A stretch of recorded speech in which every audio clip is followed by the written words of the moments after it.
Hi, it's Caitlin from Caitlin Swatches, and I'm here today with my April polish pickup video. I have a few polishes to share with you today, and they will be available for pre-order from Friday, April 1st through to the following Monday, April 4th. I will link the shop down in the description below.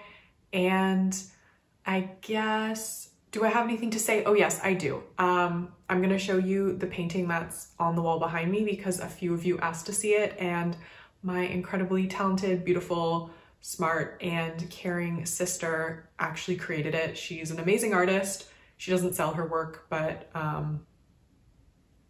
you can look at this art anyway. Without further delay, let's get into the swatches.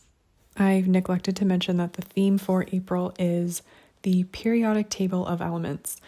First up, we have Paint a Pretty Polish. This one is named Cobalt. It's the, I guess the chemical symbol for cobalt is CO, and this one is described as a cobalt blue squishy jelly that glows with shifting chameleon flakes. And I really love the description. So Sherry says, centuries of artists can't be wrong.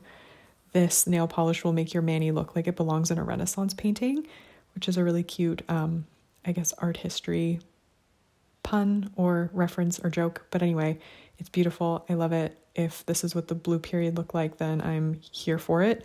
So as you can see, this one builds up really nicely. I might have been able to get away with 2 coats, but I did see like a tiny little bit of like bald spot around my cuticle. So I just wanted to probably add more flakes because I love flakes.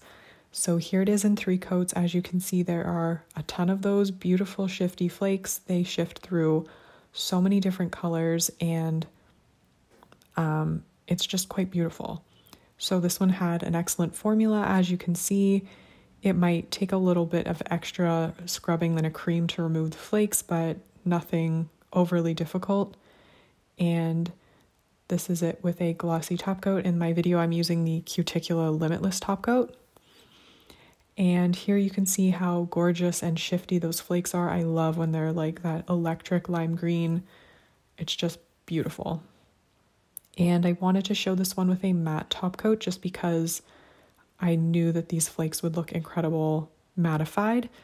So wait for it when it dries down. It is just so beautiful, and I really like how this one looks. It's kind of a different effect. It kind of almost changes the color of blue, but I really like how it looks. So here you can see the flakes shift around just as beautifully when it's glossy or matte. I'd love to hear what you think in the comments if you're a fan of this one matte or prefer it glossy. And here we have Krisable Designs. This one is called Tung-Stunning, which is kind of a really hilarious name. It's inspired by tungsten. So this one is a charcoal silver linear hollow base with pink shimmer, silver reflective glitter, and green crystal flakes. So this is a really unique combination of elements in a polish, and I can get down with the reflective glitter in this polish for sure. I think it's used in a way that's like quite sparing. The formula is very easy to work with. It does dry down with texture, so you will definitely want a good, thick, glossy top coat, but I think that all of the elements play beautifully together in this polish, and if you're a fan of silvers, then this one is a really nice option, especially with the shimmer, which you will see shifting shortly. So here I am building it up in 3 coats. I would recommend 3 coats for this one, and obviously a glossy top coat. I mean, if you wanted to wear it for a more textured look, you could do that, but I think this one definitely comes to life best when you use a good glossy top coat. So here it is in 3 coats plus top coat. I think I just said top coat 20 times in the last 30 seconds. And here it is when I move around, you just get the subtle hint of the pink shimmer that's in there, and you can see how twinkly it is. This is it with my camera flash.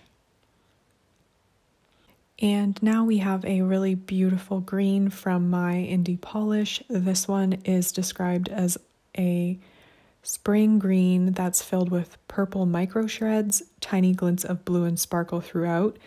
This one will build up in 2 to 3 coats, and they do say that if you're sensitive to staining, make sure you wear a base coat. So I didn't want to take any chances. I don't usually use a base coat, but I did in this instance, and I was totally fine. So this one builds up really beautifully in, I would recommend 3 coats, though if you're okay with a sheer finish, then you can definitely probably get away with 2. This one has a ridiculous amount of sparkle. It is so beautiful. I absolutely love the hollow in here. I love the tiny bit of shimmer in here, and I love those little tiny blue glitters. So this one is absolutely gorgeous. If you're a green lover, then I would say this is one of the more unique greens that I have in my collection or that I've tried. So I definitely recommend it. In terms of removal, it'll be a tiny bit difficult because of those little glitters, but Tanya has an amazing formula and it smooths out perfectly in 1 layer of top coat. And as you're going to see here, it's just so shimmery and sparkly. And here we have Treo Lacquer. This one is called Neodymium, and if that name looks familiar, it's because that is the bar magnet, I guess what it's made of, that you can often use for magnetizing your magnetic polishes. So when Amanda recognized that connection, she thought she had to create a magnetic polish with that name because it's a chemical element. So this one is described as a black jelly with purple magnetic particles accented with an aurora shimmer that shifts through greens to berries and purples. So as you can see here, this one has a really pretty shift to it, and I kind of used my random magnetic technique that I recently showed in the Bee's Knees lacquer video. But this one I would say has a relatively subtle magnetic effect. It's not super strong, and I think that's because of the color of the shimmer and the base. They're quite complementary, and it just is a really elegant magnetic option in my opinion. It just gives you that added sparkle and shift as you're seeing here. So that's it in 2 coats plus top coat, and you do really get those green gold shifts at the extreme angles. So those are some really pretty polishes this month, but I have to say my favorite is the Painted Pretty polish. I particularly like it when it is matte. I love that shade of blue, and I obviously love the flakes. So let me know in the comments which of these you might be picking up, or let me know what else is making it onto your wish list. If you haven't already, please like this video and subscribe to my channel. Follow me on Instagram, and hopefully I will see you in my next video. Take care. Bye.